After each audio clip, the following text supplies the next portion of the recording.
Welcome back. You're still watching the Weekly Brief right here on News 9, and something that really caught our eye and caught, in fact, the entire world's attention was this big payday for Elon Musk. And this big payday is not limited to just one day. It's not a little dividend that he's getting as a 12% shareholder. It's $1 trillion over the next 10 years. $1 trillion. I want to actually be the skeptic here. Yes.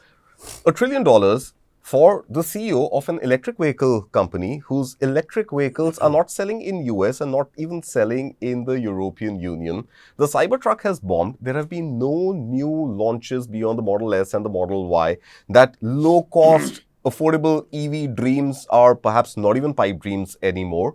And add to all of this, the fact that self-driving, autonomous cars, the promise with which Tesla was formed, is nowhere on the horizon. Shri, $1 trillion for Elon Musk? I mean, $1 trillion. Do you know how many zeros are there in $1 trillion? Honestly, I don't. Even I don't, Karthik. I just know that $1 trillion is 1,000 billion. So that's a whole lot of money for an executive, because so far we only seen Silicon Valley pay out in, let's say, tens or hundreds of millions at best. If you look at someone like Tim Cook or Sundar Pichai, they have, stock grant programs which gives them about, let's say, 50 to 100 or 200 million at the most. Yeah. This is in another league altogether. So what Elon Musk really did was two things. One, he said, this is not going to be an electric car company anymore. This is going to be a company that gets into AI. Robotics. And we're going to build an army of robots, which will define us as a company. And then, this is a vision, and I'm the only one who can execute that vision. Right. If you don't pay me $1 trillion, I'm walking out. Right. So I think in some sense, since the shareholders have voted overwhelmingly for the plan, I would assume that there's a lot of faith that they have in his ability to execute on that vision. And if you look at the past record does not sort of, install that confidence in me. If I were a shareholder of Tesla, which I'm not, I would not really be very exuberant about Elon Musk continuing to head that brand unit. Elon Musk doesn't inspire any confidence today. I mean, look at the swings that he's done in the last 1 year. Forget about, Twitter and then, what he did with that, sacking Dodge. people. Then, every business that he's run and aims to run successfully, he's taking a beating. His political stint has only worsened his corporate career. Absolutely. And that has resulted in the abysmal numbers of Tesla cars being sold, not just in US, but even in Europe. Worst case of corporate incest, I would say. Corporate governance, America was said to be the You sure it's the worst case? Because there are other examples also on the table. We can come to those another time. I'm not as big a pessimist as Rakesh is on Elon. I think he's probably one of the greatest geniuses of our time. No doubt about it. I mean, look at the man that he's done. Geniuses tend to fall on the wayside. They are, by definition, idiosyncratic, and they do a lot of different... Is he a genius? Is he a very clever marketer? No, I think he's a genius at the core and also a great marketer. I think it's a combination of both.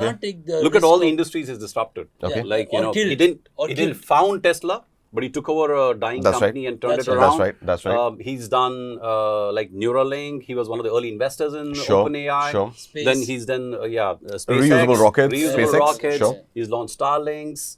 Then there's a boring company. I don't think exactly. I was just going to talk about the boring company because that has become an absolutely boring story. There is absolutely nothing in that story. The story in my mind is the spaceship that brought back the astronauts who were stuck there. Of course. That's only plus. I mean, he was able to capitalize very well on Boeing and Boeing's failures. But I think we have to understand Musk from the filter of him as a genius and a man who doesn't think that humanity has much time on planet Earth. His quest for Mars and to settle Mars comes from that. And he's actually saying that he's going to build an army of Optimus robots and that's the robo he was dancing with once the shareholders gave that thumping approval to his $1 trillion paycheck. I want to read out a quote of his from a conference call that he had with analysts on the reason why he wants $1 trillion payout over the next 10 years. So he says, I just don't feel comfortable building a robot army and then being ousted because of some asinine recommendations from ISS and Glass Lewis who have no freaking clue. That's one. If I'm not adequately empowered here, I'm not going to build a robot army or build an Optimus army. So the man is actually talking in terms of building an army. Now imagine, this is the Tony Stark of, Silicon Valley, the Iron Man, who's, dreaming of having this robotic army, which is somehow controlled with, all the Starlink satellites. So he's really thinking big. And that vision itself is a little scary if you look at it.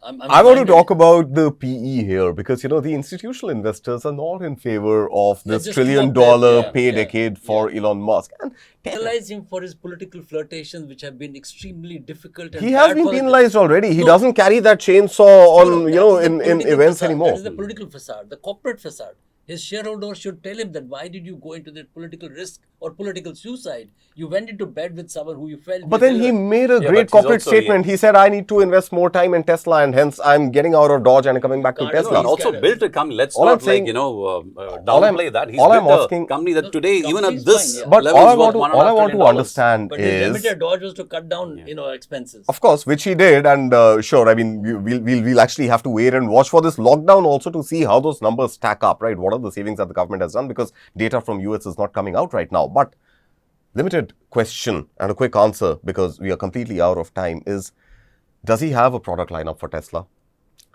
Do future earnings sort of give it the PE for the valuations which are linked to the milestones which are linked to his payout? And number 3, where is the innovation at a time when Chinese EV players are going ahead and eating pretty much everybody else? Because they don't just have great innovation, they are holding the entire reserves, the critical minerals and the magnets and the lithium ion that goes into electric vehicles. So Tesla standalone, and his payday is coming only on the back of Tesla.